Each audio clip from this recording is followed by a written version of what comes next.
Welcome to What Nobody Tells You. I'm your host, James Ferrigno. Join me while we explore the truths most people never hear. I'm James Ferrigno, and this is What Nobody Tells You. And our guest today is Elizabeth First. Welcome, Elizabeth. Hi, James. Thank you so much for having me. My pleasure. Elizabeth, can you tell me a little about how you first realized you were sensitive to energy? Yeah, that's a great question and one that's often asked of me. I don't think there's any particular moment. I feel like it was more of a series of experiences when I was really young, probably as early as two, that I remember that I just sensing the world differently and feeling like I wasn't navigating the world necessarily logically, but more through feelings and sensations and just inner knowing. So it wasn't until I actually hmm became older that I realized that not everyone operates in the world that way, but everyone has the ability to operate in the world that way. I like that. So, you have a master's in intuition medicine. What does that training actually involve? What is it like for people who don't know about that? Yeah, so intuition medicine and energy medicine in general, they're actually really ancient modalities. It's just something that in our contemporary culture has just been uh, being rediscovered or giving names or labels to. So in energy medicine, it's being able to heal not only the physical body, but also the emotional body, and to work with energies that are in our systems that we all have, whether they're subtle or not. Like hmm even the energies that we're born with, like epigenetic energies or ancestral energies. And then, of hmm course, we have things that we've learned or that have come in through belief systems or thought forms. So it's working with energies on all different levels to determine in our own healing and growth process what energies are helping to alchemize our life's path and what energies are actually standing in the way. And so a lot of my work is focused on being able to clear and remove energies that stand in the way of one's highest alchemy or path. I like that. So, when people hear the term energy medicine, they may really have no idea what that is. Can you explain it in a practical term that maybe the average person could understand?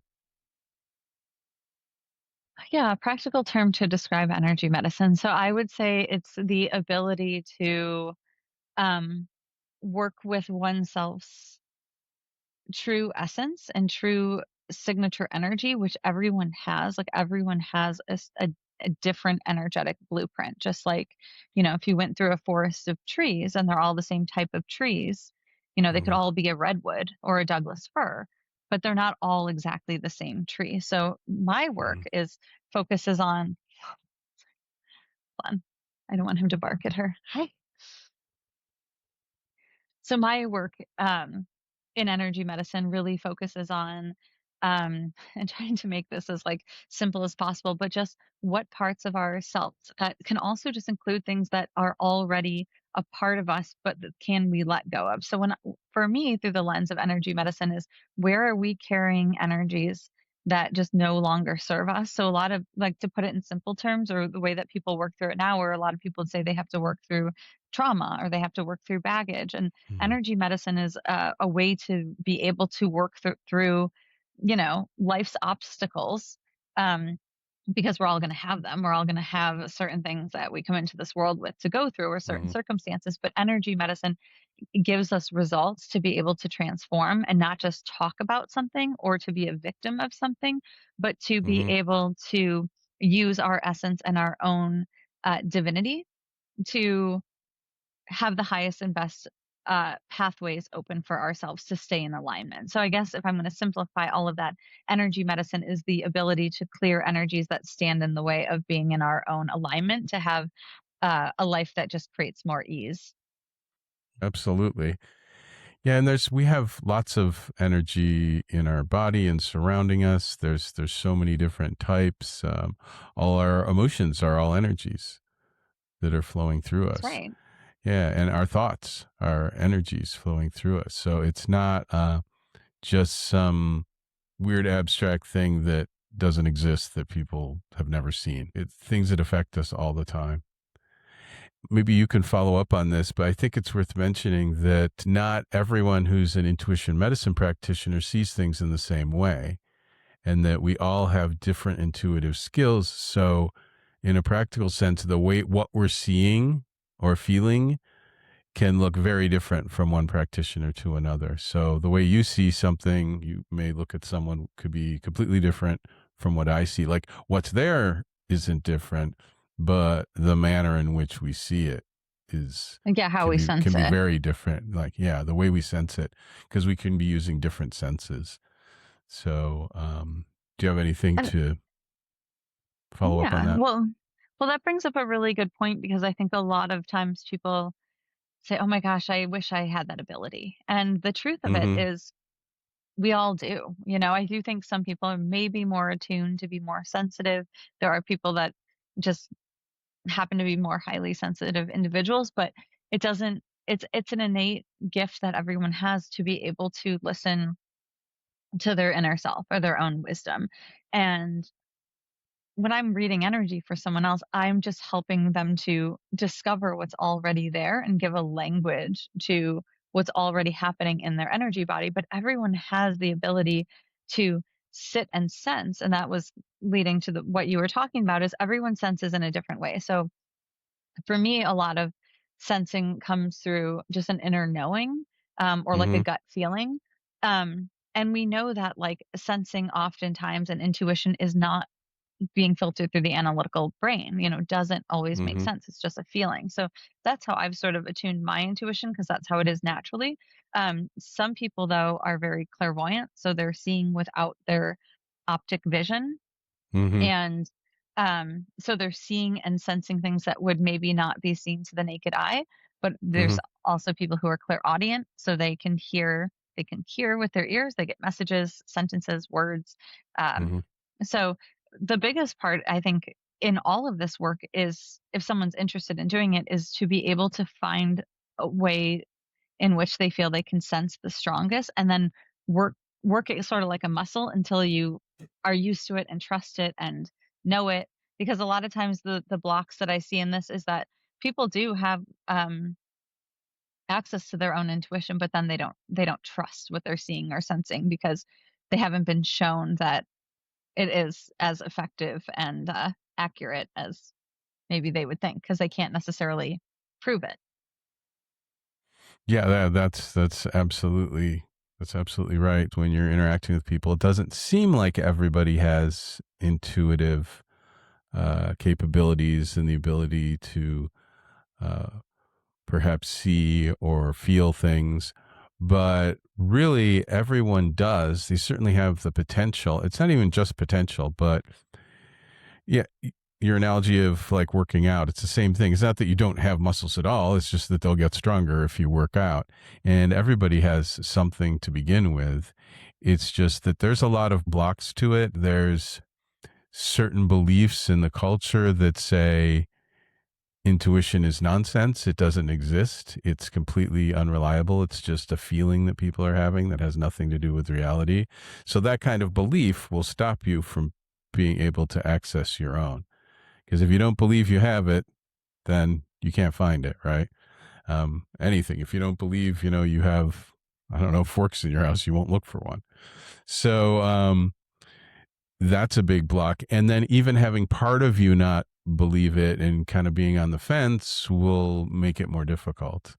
And it does take time and people see things differently. I mean, I'm an intuition medicine practitioner myself, and when I see things, they're well, for one thing, I had to work on it for many years and still am, to hone the accuracy of it. But um, I see a combination of things. So probably my strongest thing is intuitive knowing, like yours is, but also I'm very empathic with emotions, so I can feel other people's emotions, and I also do visually see some, a little. It's not hugely strong like some people are. Um, and it's a combination of usually those three. So it's not always just one intuitive skill.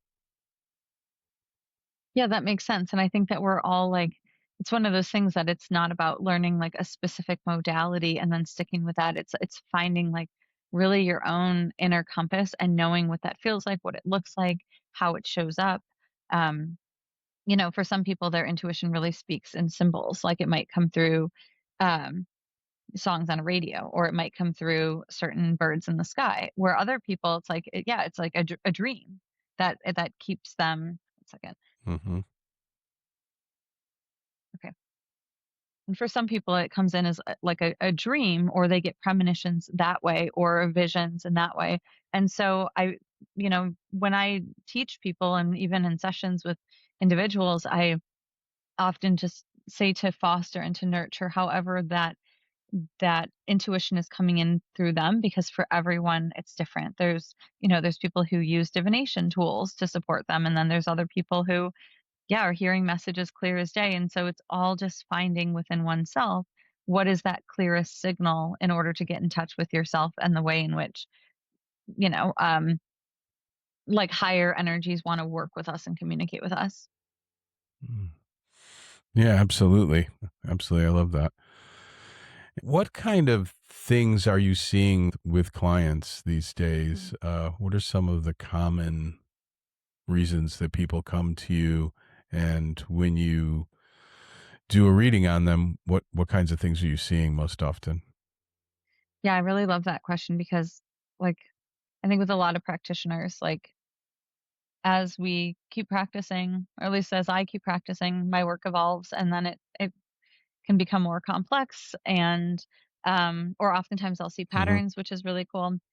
So Hmm. in current time, what I'm seeing with a lot of people are just major life changes, where people are coming out of um, uh, just letting go of, maybe, for example, family patterns or belief systems that they've carried with them for 40, 50 years. And now they're saying, Hmm. my beliefs have changed so much. So therefore, how I want to orient myself in the world is changing. So these might be people want to tap into new creative energy, or they want to change a relationship dynamic that they thought was going to be permanent for this lifetime, or um, people want to just honestly, they've achieved so many other things in their life, but then they say, I have this part of me where I still don't know who I really am. So people will come to me to, when they usually are already ignited on their own with something that they are passionate about, or something that they want to get through or want to achieve. That's when people find me, so I can help get them from the energy that they're currently in to where they would like to be going. So we were talking about, like, relationships. So that's something that's called soul contracts or karmic Hmm. contracts. And so that's one thing that I see a lot in energy medicine is like, okay, do we have to clear contracts or cords and hooks and connections into other people? And I don't mean to, like, sever relationships necessarily. That's not what I mean, but to clean up dynamics. And doesn't even always have to be, people want to default to thinking like romantic partner, but it doesn't have to be that either. It can also just be like, okay, what part of my family dynamics are not serving who I'm becoming? Or I've had this friend for, a really long time, but does it make sense that, we're still in each other's lives in this way? So I will help bring people's energy into present time so it supports them through whatever it is that they're working on. So this particular Hmm. time is just really interesting because I've seen so many people of all different ages just wanting to take significant leaps in their life. So like I said, whether it's like Mm. a career leap or something creative, or, you know, I've seen people climb these corporate ladders and become really successful, and then just say, how do I still access myself? So that's the Mhm. repeating those themes that I keep seeing. And then I like to work with heavy hitting patterns too, where people get stuck in certain like cycles, for example, like I said, like relationships or addiction, where they're like, I know this isn't serving me, but how do I move past it? And that's usually Mhm. a catalyst for when energy medicine is really helpful. Yeah, I love that because then, someone else can kinda support you moving through that process, give you some hints on where to go, um, Yeah, well, which none of is us are really alone in any beneficial. of this. Yeah, Mhm. none of us are alone in this. We all need support from someone at some point because we're all energetic beings. So we're Mm. all in a dance with one another at all times. So what we need to feel supported, what we need to feel nurtured and safe and clear, is constantly changing depending on our environments, our social connections, our life choices. But the Mhm. cool thing is it can always be shifted. We're constantly shifting in our energy. Yeah, we are. That's fantastic. And because everything's always moving, right? There's in the world is in huge turmoil right now. There's gigantic change in on every level that I can see and feel. Um, and people do have more capacity, but you touched on this that together, people working together, especially in this area, can be much more effective and much more able to see what's going on. I mean, I found that for me, it's like I work so much better with other people than trying to do something alone, which I can do, but there's just this huge boost from working with others, especially if it's a panel of 8 people or something. So you really get a lot of benefit there in my experience.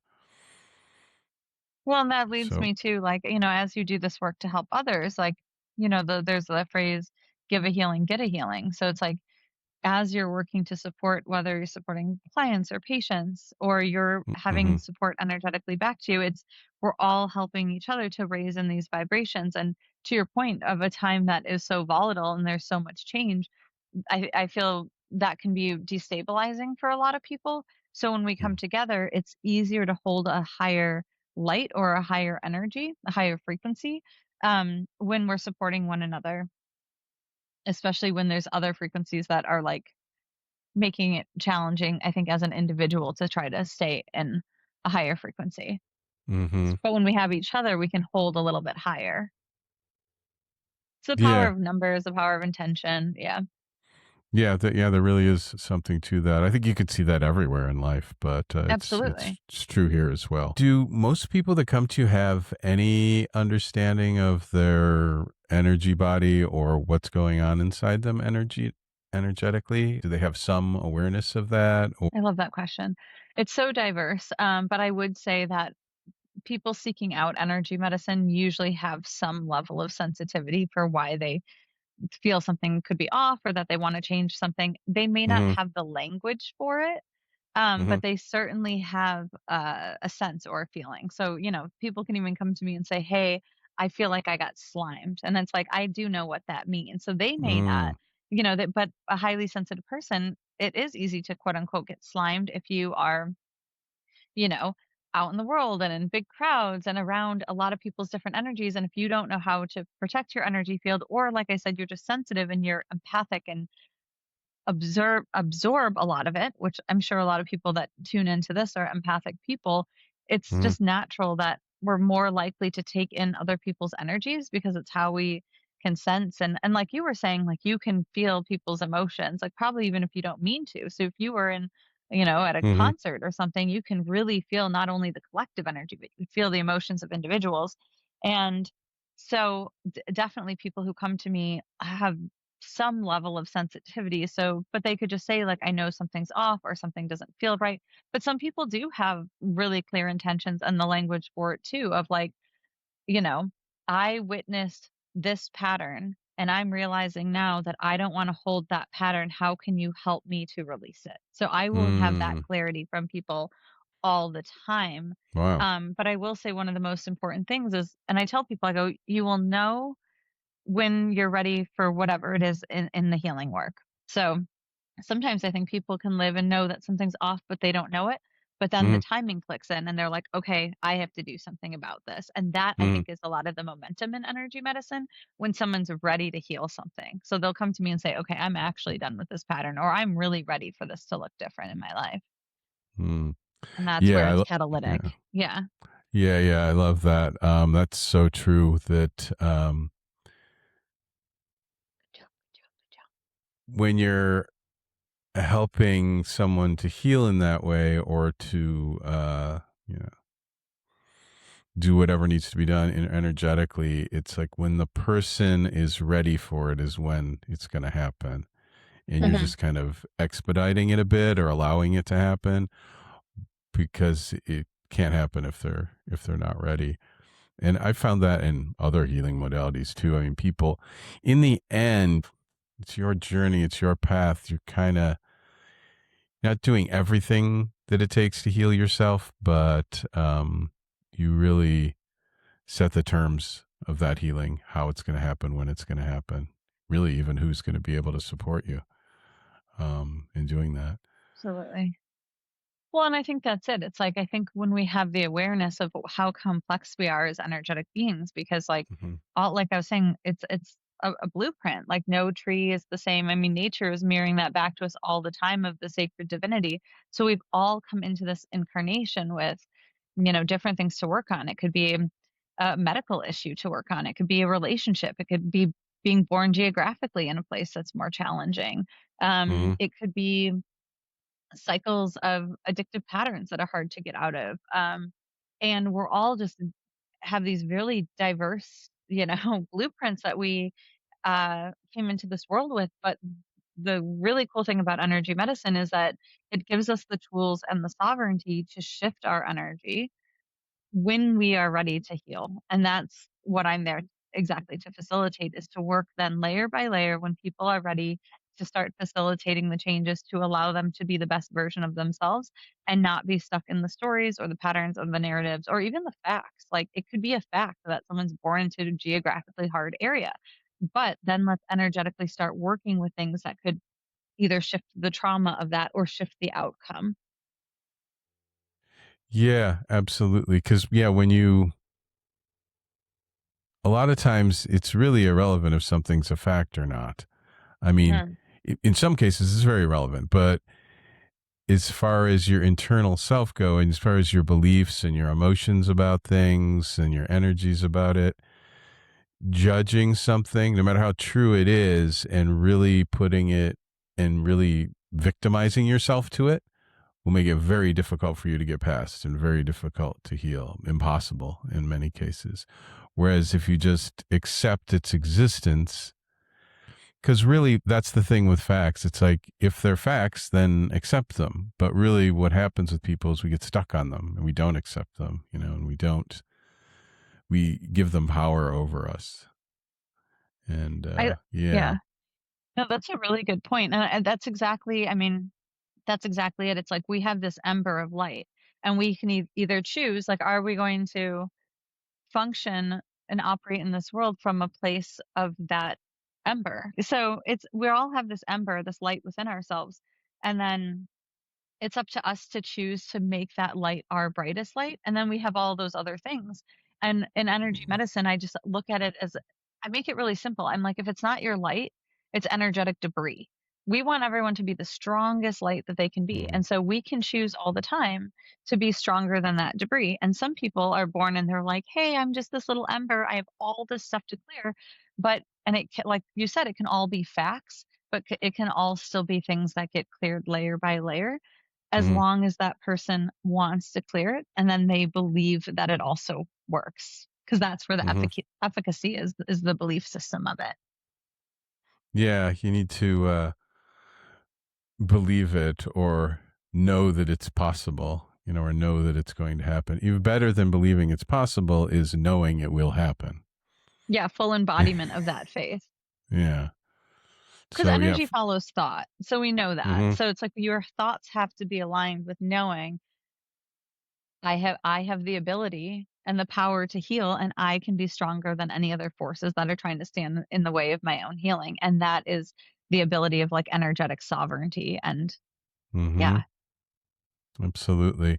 Yeah, I found that when I was younger, when I was a teenager, that I would know certain things were going to happen. And it was really kind of a chicken and the egg thing. I'm still not actually sure what was going on there, but I would it wasn't like I was predicting things so much as I believed that I could know it and make it happen. So I would know something, I would make myself know something that I wanted to happen, and then it would happen. So you So were manifesting basically at a very young age in a way? I guess I'm Or was not it more of a sure. premonition? That's the question. It's like Mm. I've gone back and tried to remember what I was doing then, but I'm not sure if I just premonised and then accepted that and went for it, or if I was somehow manifesting it, or some combination of those. I'm not actually sure what was going on there, but it had to be. It was a very particular knowing. It was very strong. It was an absolute certainty, 100% certainty. And when I had that, it would always happen. Um, but I did start doing it with things that I wanted. So, not sure what that was. Yeah. Yeah, did you So, ever see something that you didn't wanna see, and did you change that, or would it occur as a negative? well, My question back to you was, if there was something that you saw that was maybe a negative like, could have a negative outcome, would you try to shift it, or did it just play out as a negative life event? it just played out because at the time I didn't think of it in those terms that I could get rid of negative things. I just thought I could make positive things. Yeah. So I don't know what's going on there, but there's certainly a lot of power in that, in being absolutely certain. Another thing that you had brought up, I thought might be instructive to dive into, is that we're all walking around out there, and unless we are, well, there's a couple aspects to this. Unless we have some method of clearing out other people's energy, we're soaking it up all the time, and it's really throwing us off. I know that that was my biggest thing when I started doing this work, was to clear all that stuff out. That was the biggest leap forward, was Hmm. You and had I a lot of really debris felt on your ember. Yeah. just so much of other Mhm. people's junk.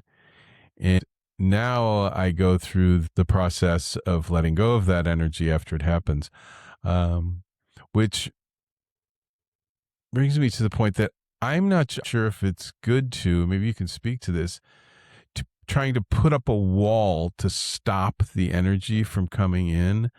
What I've ended up doing is, letting it go through me and ground it, rather than try and stop it. I know that people talk about putting up walls and things. What are your thoughts on that? Well, my thoughts are always my th my thoughts that energetic protection is always the Mm-hmm. best thing to be in your own Mm-hmm. sovereignty, which is to have your Mm-hmm. own container of energy. So a lot of people would talk Mm-hmm. about it as, being in your auric field or being in your personal space, your energetic bubble. So my thought on that is like the Yeah. more that you can be in your frequency, the better. But Yeah. um that doesn't that doesn't I mean, we're all humans. We all at some point take on things that are other people's. Mm-hmm. We get debris in our field. We pick up other people's energies. We pick up emotions. I don't think energetic protections are something that like keep us from keep us untouchable from all other energies. So Mm-hmm. when you do have a case like in your case where let's say you pick up something or you get slimed or Mm-hmm. you're like, oh, I feel super off after how being in whatever space or being around a certain person. And then I think your tool, if I'm understanding it correctly, is to ground it out of the body. So you're basically saying, like, okay, I'm going to, I acknowledge these energies are foreign, that they're not serving me or not mine, or they belong to another person. And then the tool to be able to ground it out, like you were saying, you can use Mm-hmm. earth's frequency, which is naturally very helpful anyway. You can Mm-hmm. ground it out with earth energy, and the other tool, which is to add in copper, and that energy then can move out. So yes, that's an effective tool Mm-hmm. when energy does get stuck in the field. But I would say, if I was teaching someone, try to reduce the amount of time that energy can get stuck in your field, because your energetic protections of that container are so strong. But it's good that you're grounding them out. It's always good Yeah. Yeah. however you need to clear. Yeah. And I also do that. The other technique of giving the person's energy back to them and getting your own back as well. Um, and yeah, I think that when being yourself, being your who you really are, your authentic self, and living in Mhm. your own energy improves everything. And yeah, things tend to get in less. I think people use, well, it's all the way you conceive of things. Because if people said, I have a protective bubble around me, it makes it seem like, I don't know, there's this shell around you and nothing can get through it, you know? Mm. But that's not what it is, you know? No, that's not true because, yeah, it's Yeah. like we can protect our energies all the time, and being human still, we have energies all around Hmm. us. So I it's like that's like going outside in an atmospheric storm and being like, "Yeah, but my jacket's waterproof." Hmm. Yeah, the jacket might be waterproof and it could be the best one out there, but are you not gonna get touched at all by a raindrop? Most likely not. So, Hmm. it is the ability to not only protect, but then know what to do with those energies when they hit the field. Hmm. Hmm. Yeah. And that's So, not to say those are just external energies. There's plenty of stuff that we come into this world with that we're carrying on our own that needs to be cleared. That's just like the protection of external forces. yeah. Yeah. Then there's the things from our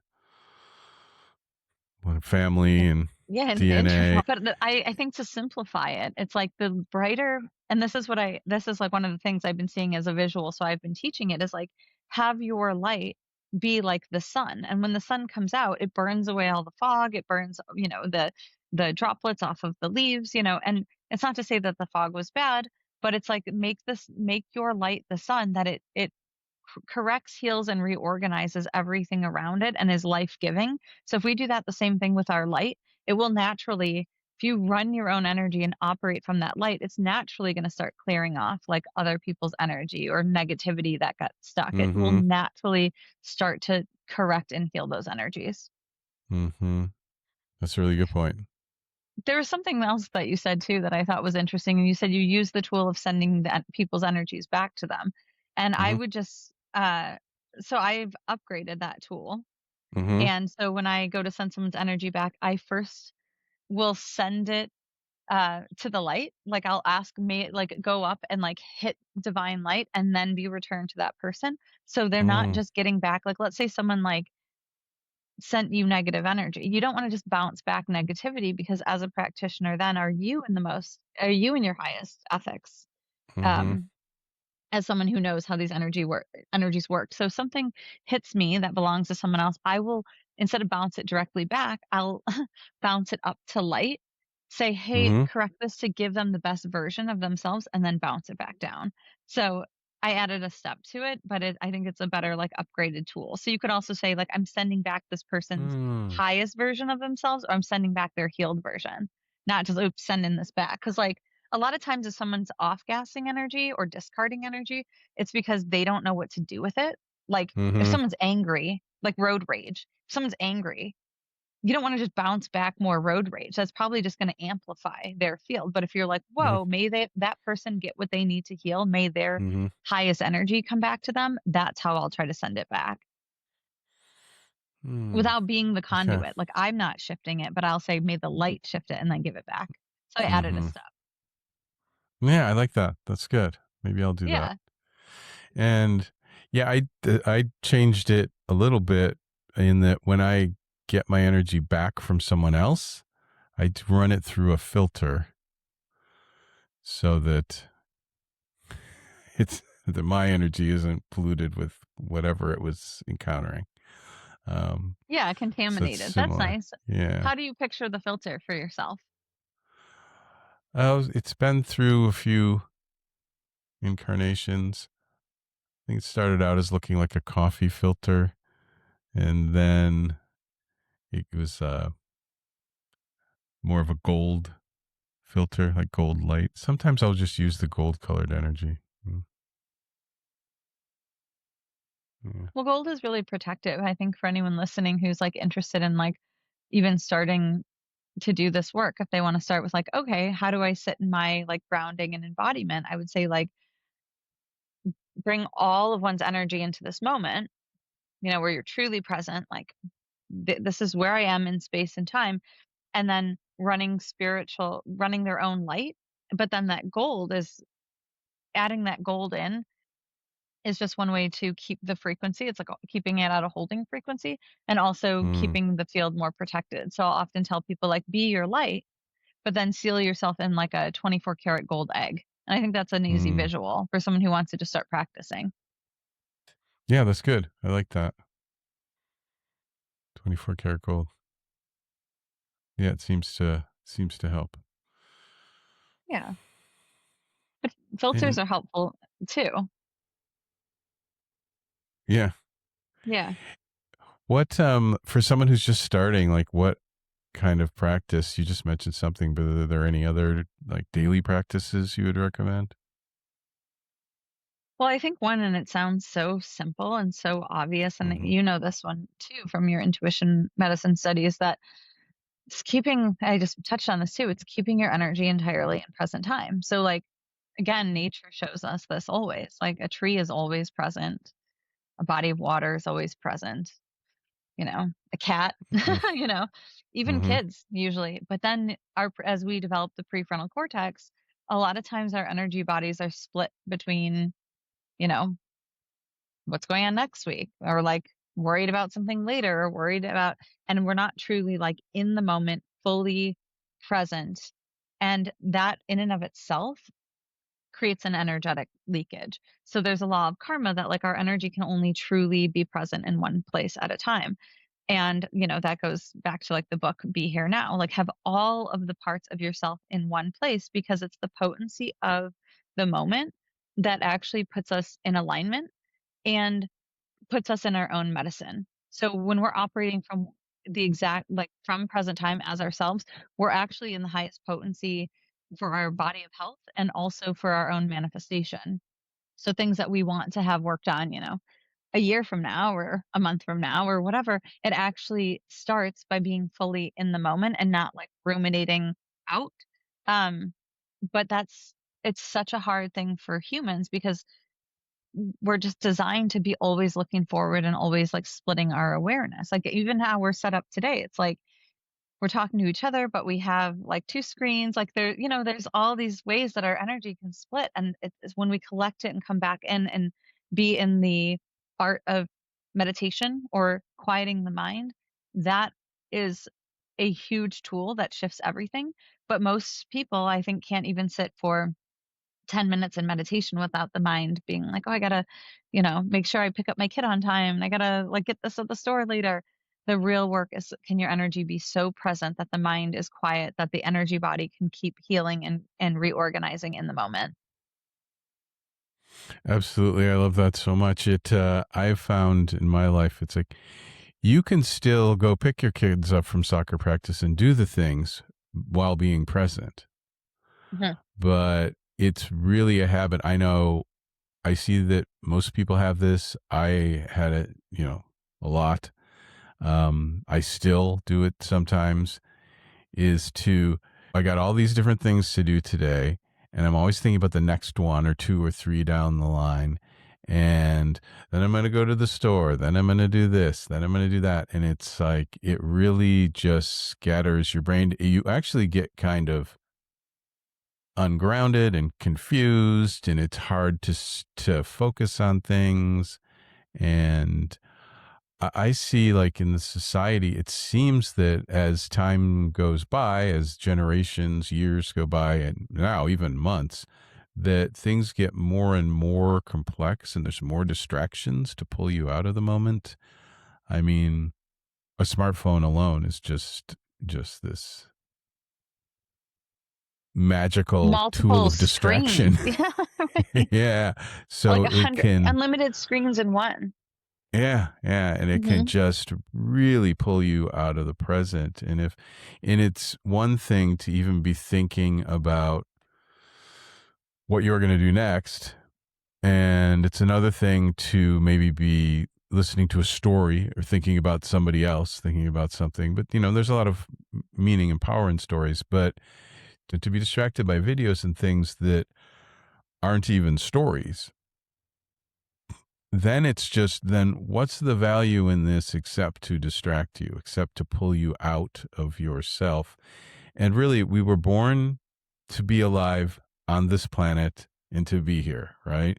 So in my view, why not do it? Why not be here and actually be here? It's like silly, and I've seen people do this. It's like going somewhere. This is a perfect example. To go somewhere, go to the ballet, and then you're just staring at your phone the whole time. It's like, or people sitting around maybe a dinner table doing it. It's like, we're here to do the things we're doing. And if you are doing something else that's making you not there, not present, not doing the thing, you're just throwing the whole thing away. It's like Absolutely. you're just Right, throwing it because what's the away, point you of know? not being 100% there? I mean, Yeah. to be fully present in our embodiment, I mean, I have examples that are similar to you. Like, okay, yeah, I understand like sitting around a dinner table and everyone's on their phone. I think, that's a common Mm, sight to see. But like, my gosh, what if you were going into surgery and your surgeon's like, yeah, but I gotta like, yeah, I got my phone going off here and hold on, I gotta check this on my iPad's playing Spotify. It's like in examples like that, you would be like, "Oh my gosh, I need this person to be fully present." And we all mhm. fall victim to it. Yeah. And so that's like the embodiment. Like we're all going to have those moments. We all have our notifications going off. We all have energies Yeah. that are trying to pull us in other directions. But the real work is to say, okay, can I be fully myself and with present with the agreement that I've made to, sit at this dinner table or to be in this 8-hour surgery or to sit at this traffic stop and to not use it's almost like we've developed an allergy or an aversion to sitting with our own energy and in that embodiment Mhm. that we're like, oh well, we need something else to fill that space or we need the Mhm. distraction. And the real embodiment, the real power comes from sitting truly in goes back to that ember of light. The more we can sit in that light in present time and quiet the mind and let our spirit sort of meander and whatever needs to, divinity can work with and clear around us, that's the space that it happens. It doesn't happen because we're overthinking about our tasks and checking our email. And it's like that actually creates a really high stress response in the body because it makes the brain go into an overthinking mode, which then spikes cortisol levels, which then creates hormonal imbalances. And there's a whole, Mhm. there's a lot of medical reasons why it's not healthy either to not be fully present. That's why people do things like, Yeah. digital detoxes and stuff. But, I was thinking about this for myself a couple of years ago. I had a friend who went on a silent retreat for, I don't know, maybe like 3 or 4 days, maybe Mhm. longer. And I was like, okay, I know personally I could sit quietly for that many days, but I don't know if my mind would be okay being like, okay, but what if someone's trying to reach me and then they can't, blah, blah. And I was like, I know that my brain would, on that period of time, stress me out. And that gave me like something to actually look at with myself of like, okay, how Mhm. much of my energy am I not present in? Or where do I need to clean up that leakage where I'm creating more space that I am more present? And then when I am engaged with other people, that I'm just present in that thing. But I thought about that silent retreat and I was like, I know I could do it, but I don't know if the demands of the outside world would allow me to truly go quiet for that long and be in that embodiment. Yeah. Yeah, I love that. There's a lot of different aspects there because um yeah, you wouldn't be reachable, and for lots of other people, if you're not reachable, it's not acceptable to not be reachable for a couple days. I know like many people, including professionally, if they don't get a response in 5 days, you're ghosting them and you've damaged that relationship.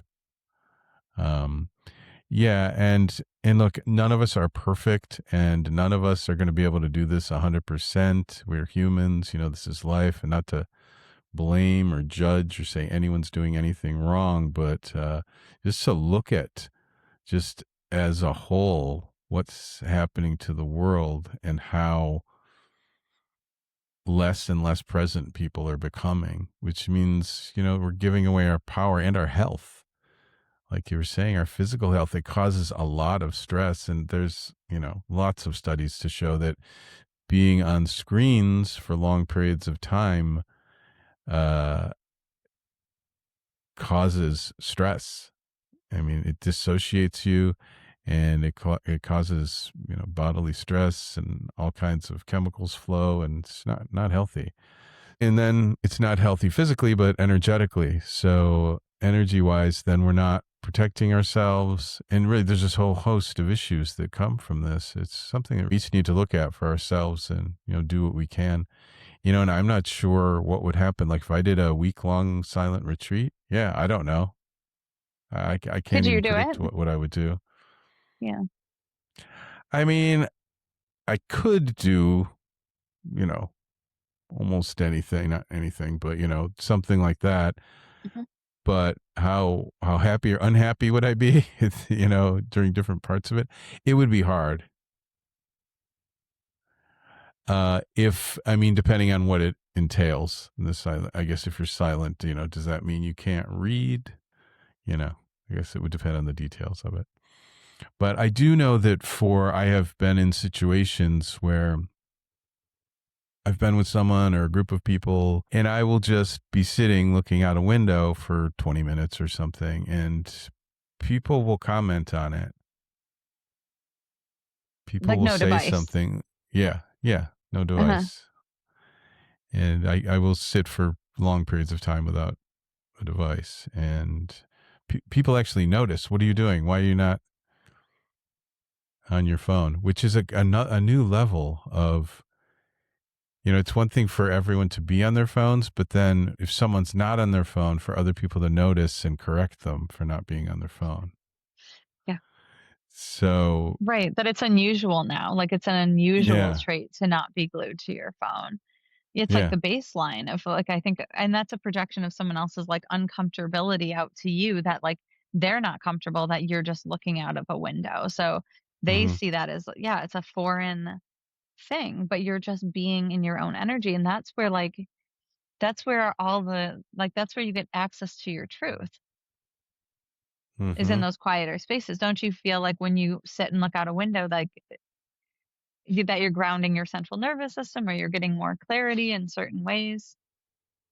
yeah. And for me, I need time to review where I'm at, what I've done, what my plans are, and then things will occur to me. And I will notice things that I maybe need correcting, or things that, or I'll have ideas for, different creative projects, or for little parts of something. Or that's where I think of, oh, I know how to fix that thing that's been stuck for months and that I couldn't figure out. Now I know what to do. It's like, so that inspiration and that creativity, that's when it comes through. It comes through when I'm sleeping, falling asleep, or just sitting. Uh, Well, I think in all of those situations, it's because you're not over engaging the analytical mind. So, like, what needs to hmm come in is like the aha moment, or yeah, like the answer to something you've been working on. Your spirit can actually get you that innate wisdom because it's not being blocked by like the switchboard that won't stop talking. hmm Yeah, the level of things coming in, that a lot of which we're creating for ourselves, is extraordinary. Do There's you just feel so that much people stuff. are afraid of being in their own energy? Are they afraid of it? I think a lot of people are uncomfortable with it, for sure. Uh-huh. And yeah, it might bring up fear in some people too. I was just But thinking about like how did it shift from like we were more comfortable, like, we had no technology and devices, so we were comfortable as like tribal beings. And now we're hmm more comfortable as like individuals, but with mini computers on us. That's like such an hmm interesting shift where like before our like comfort was with each other. And now would you say like people are more comforted with a device? Oh, for sure. I mean, we Yeah. saw that happen like in probably the 50s with television, and everyone became, not everyone, but lots of the majority of people in America anyway became addicted to it, and other countries followed. So then, with the advent of computers, it wasn't so much, people had them, that I don't think there was that level of addiction at first, but eventually it was there. Once things got complex enough, and once the internet got complex enough to be able to provide entertainment. Um, And then the phones ramped it up because then it's always in your hand. So now, even when you're driving and going to get gas, you're still getting distracted. In fact, there's an extra screen on the gas pump showing you a commercial. Oh my gosh, yeah. So, which is frightening. I saw, bless you, I saw Thank at you. a mall, the I mall was by rejecting me. the gas station screen. Yeah.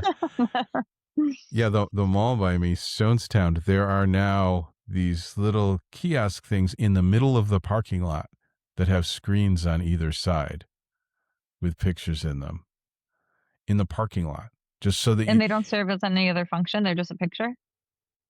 yeah. Hmm. So just So they're like, another screen. yeah, they're like bus stop things, but they're in the middle of the parking lot. They're kind of, the size of a person, maybe a little taller. And they have a couple, two or three sides, and each of them has a screen. So it's a lit screen. It's not and it's changing pictures, like one of the giant billboards by a mall or Las Vegas or something. But now they're in the parking lots. And I've seen these screens popping up all around. You kind of hard to escape them now, even when you're outside. So, Yeah, I think that that just brings us back to the tools of energy medicine to be embodied. Like it sounds so simple. Like spirit would say, be in your light, be in your body, encapsulate yourself in a bubble and protect that light. mm-hmm, But we have all these things to try to get us to not do that. So mm-hmm, it's like it's such a simple tool and nature's trying to show us how to do it. And yet as humanity, we've created all these other ways to do the exact opposite of that, that our central nervous system and our brains are starting to become more familiar on screens and looking at digital pictures than we are sitting in nature. mm-hmm. Yeah, and I know I take, a couple hours every day to go out, but still I am spending more time on screens. And I'm aware of it. I'm clearing my energy. I'm, doing everything I can do, but I'm still because there's so many places, there's just so many screens, so many places and some of them in order to continue your life, you need to use them. And do you find when you go out into nature, it's hard to not look at your phone then? Are you plugged into a podcast or to music, or is it a digital detox? I guess a digital detox. I will sometimes take a phone with me in a packet for emergencies, but I don't open it or look at it or use it or anything unless something is happening. But in general, yeah, I don't look at it and it doesn't bother me. I, in fact, have the opposite problem, which, again, people don't like, is that if I'm at home or in a comfortable place, I will I just forget it exists and I won't look at it for 3 or 4 hours. And then, you know, when you have people you love and people that are paying attention to where you are, that can be problematic because what have you been doing for 4 hours? But it happens to me all the time. I can't. Mhm. It's really hard. In fact, it's difficult. It's difficult for me to keep remembering to look at it. I have to make myself do it. Oh no, got to look at the phone now. Well, like you said, yeah, it's an expectation of other people socially or Mhm. culturally that it's like, especially if you have a track record of being pretty reliable and dependable and responding right away, that if you have an unusual day, well, like say you decide to go Mhm. for a hike and you're out of range, or you Mhm. drive up a coastline or something and you don't have service the whole time, people certainly do react to that. They absolutely Mhm. respond to that. Yeah. I'm not sure my But again, it's other my people's track record is all that projections. good, but Yeah. I do have But a is track that record enough of for you to forgetting. shift?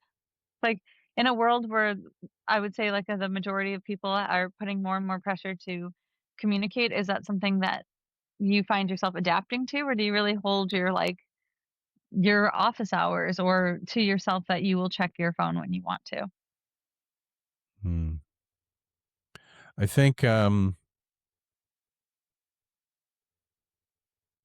think what I do is I just really haven't changed. I just continue to be myself. I look if I remember. I don't look if I don't remember, and that's the end of it. So But I I think try to that's the answer remember, to all of but this. I Yeah. usually can't. So Because do it's my not about best. remembering, right? It goes back to the embodiment piece, I Yeah, think. yeah. I mean, I really, I mean, as far as phones go, I'm more comfortable with a computer, and I'm used to using them since I was a kid.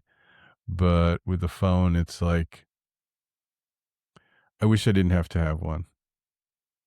I really wish I didn't have. I mean, yeah, it's great for maps and a couple other things. It's convenient to be able to do a bank transaction without having to go home or something. But in the end, it's really just a distraction. It hurts my neck to look down at it for long periods of time. I don't know how people's necks are faring. Probably not very well. But yeah, Yeah, well, I think but that's exactly it. It's designed to pull you out of your embodiment. Like, it's physically designed to, like, if we're meant to just look at our surroundings, this is forcing something that's so unnatural yeah, to look at that long at such a distance. And I don't know what the study is on, like, distractions, but even something that's like a quick distraction takes us out of our embodiment for significantly longer than, like, the distraction itself.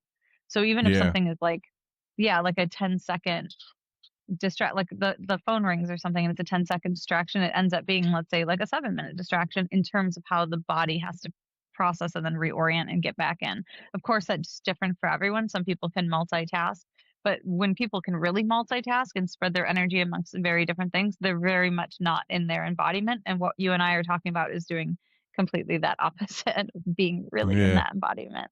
Because I think, I mean, you said the perfect thing, which, like, is the point of all of this, was that you said you just keep showing up and being yourself, and that's all we are all meant to do, regardless of how much the outside world is trying to change us or push us into making certain habits and patterns. It's like, at the end of the day, the real medicine and the strongest potency and the ability to heal is to keep choosing what works for you as an individual. hmm yeah, yeah, absolutely. And I've come to that kind of conclusion in a lot of ways, because a lot of self work and self help and all kinds of things that I've done over the years, and a lot of learning. But I recently have decided or come to the realization, really, that in a lot of these ways, I'm just not going to change. And I have no real desire to, so I'm not going to force myself to do something I don't want to do.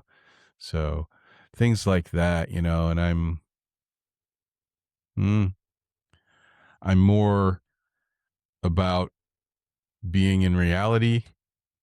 I'm more of a analog person, and that's just the way it is. And that's where So you my are. That's desire, your energy yeah, blueprint. Yeah. yeah, that's where my desires are. That's where my love is. That's where my awareness is. Mm, It That's suits you. just, It's very much who you are. yeah. And, like, how great, what a gift. Because, like, that's the greatest thing you could possibly be, is operating from exactly who you know you are. hmm Yeah. That's amazing. Yeah. That's what, and that's, yeah, if people could take anything from this, it's like be yourself, which means go on the long journey of finding out who you are, not act the same as you usually do, which I Yeah, think you that don't can have to often, be yeah. how you grew up, you don't have to be where you came from, you don't have to be what you studied, hmm you don't have to be who you were at a certain time in your life or in a certain relationship. It's the ability to heal, I believe, is the constant ability to continue to refresh who you are hmm and be in present time. And yeah, like, I wasn't the same person 5 years ago or 10 years ago, and it's like hmm I wouldn't wanna be, because I've shed the parts of myself in different times of my life that wasn't the alchemy of who I am now. And I hope that in, 5 years from now, I won't be the same person that's sitting here today, because I want to mm constantly chase whatever that alchemy is of who I'm meant mm to be. We don't look at a child and be like, "How come you're not functioning as a 35-year-old?" It's like Mhm. we allow the natural evolution. It's just when we hit this adulthood that we're like, I have to be a certain way because it looks a certain way. And if I do these things and I check these boxes, then I'll be that person. And it's like, actually, you won't be anyone unless you're in the embodiment of yourself, Mm. unless you're in that ember of light. Absolutely.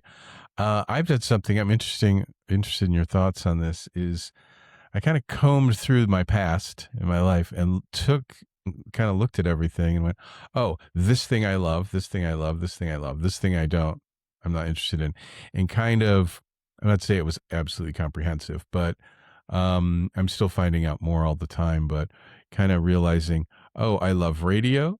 I love rock and roll music. I love, whatever, this and that, and I don't like this band. I've always listened to them just because everyone else did. And I realized, wait, I don't like them. I never did.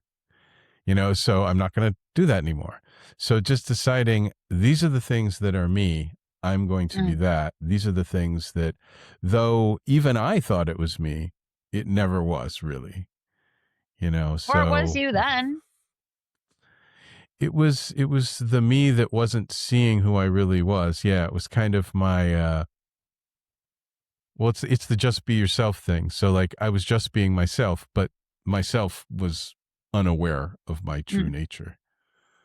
But then you learn to So like those things to then rediscover that you don't actually really like them, which is then getting to know yeah, yourself. It's almost like you had to yeah, be yeah, lost to then know yourself. Like you had to go and yes, be like, I mm-hmm, actually don't like this band. How else yeah, would you have known? Yeah. yeah, yeah. I had to go through the journey. Yeah, I couldn't have just started Mhm. at the beginning. Yeah, that wouldn't have worked. And we can't do But it for anyone else too. You can't look at someone and say, okay, you're going to end up liking this and not this. And later you're not going to like, this and that and the other thing. yeah, We here's all a just have, shortcut. yeah, yeah. Yeah, We all just have to go through it.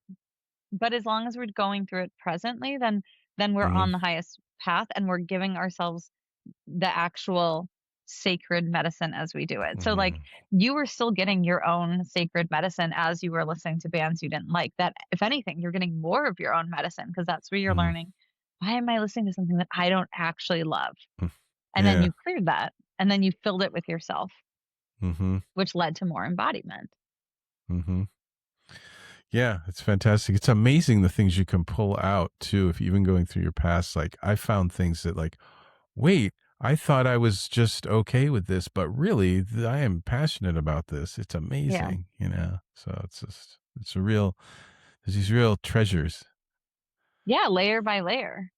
And that's the Mm-hmm. thing, we can be influenced in certain times by, culture and groups of people, and, like, I think the real work is to hold in all of in a time where everyone's trying to influence everything, where it's, like, kind of just like a distorted field, Mm-hmm. the Yeah. real work is to say, "But in all of this, I still know who I am." So you might get a Mm-hmm. little influence here, a little here, but to still know who you really are ultimately. Mm-hmm. Absolutely. And to people who are living in their truth and their embodiment, and to say, well, I wouldn't choose that or dress that way or listen to that, but to then honor their own embodiment. Like that's where they are on their path. Mm-hmm. Yeah. Yeah. I love that. So what what's your path been like around this as far as teasing out who you are? I mean, I think it's exactly how you described it too, which was just like Mm-hmm. the constant, for me, the constant uh, seeking of my own truth and knowing that I didn't want to negotiate that at any point. So I could be in certain situations and I guess I was lucky to have enough ability to decipher because I said for me things weren't logical, so I could decipher out of feeling that something just didn't feel right and then I wouldn't choose it and I would choose something else. Mm-hmm. So it was like kinda like what you were saying, it's like the process of elimination where I was like, "Why would I, like, do this thing or listen to this or put myself here?" I was just constantly clearing, and then I got to myself, and then I was like, "This feels really good. This is who I am," and then I was able to sort of, like, anchor there, but that took, like, getting to adulthood. Mm. And it's Yeah. ever evolving, it was different in my 20s than now in my 30s, so Yeah, of course. Yeah, discernment's a powerful skill. Very powerful to actually be able to discern things. And it's it's definitely a benefit to be able to discern things and make your own choices. Yeah, because I think that's often where people get lost is when they're not discerning and, like, and they may not be that sensitive, and they're like, "Oh, this feels okay." It might not be like, "This doesn't feel good, I don't wanna do it." And they're like, "Well, this feels okay," or, "I don't have another option." So they stay in it, but then eventually it's like, yeah, losing that authenticity or losing, yeah, the truth with oneself. Um, but yeah, the ability to keep refreshing who one is regardless of external forces, I think is what strengthens that discernment. Mm, absolutely, absolutely. I love that. Um, let's one final question. Okay, good. I was just gonna say my computer is showing me low battery, and I would hate for Please, it to, please, like, please. yep, die before, like, we have a ending. I don't know if it'll die right now, but this has, like, drained it faster than it would, and I don't have an outlet, so Oh, okay. No outlet. well, I'm outside, I could, like, move, but Okay. So, final question. What tools would you recommend to people who either are interested in learning about energy medicine or uh, interested in having someone support them in healing? yeah, I think if someone wanted to start on the intuition medicine journey and just, I mean, it's a soul retrieval, it's getting back to oneself. I would say to practice, and it's everything we just talked about, of sitting quietly with the least amount of distractions and start in small increments, 5 minutes, 10 minutes, work one's way up to whatever they can do. And to just sit and greet themselves as a spirit, to just feel like what it is to be oneself. So I can feel like when I'm like, I'm gonna sit quietly and I know what it is to be me in this moment. I can feel that energy and that light.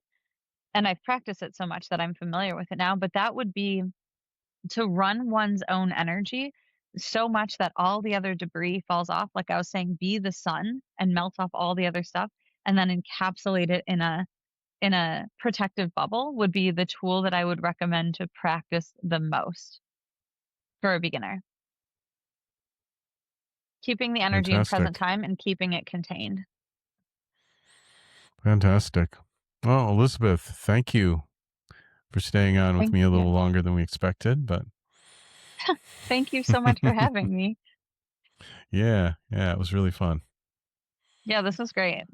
It's always interesting Mhm. conversations and yeah, I love talking about energy medicine. So I'm grateful Yeah. for the opportunity. All right. Thanks again. Thank you. Hi, guys. If you could like, subscribe, follow, share, that way I can help bring you more information and better podcasts in the future. Thanks.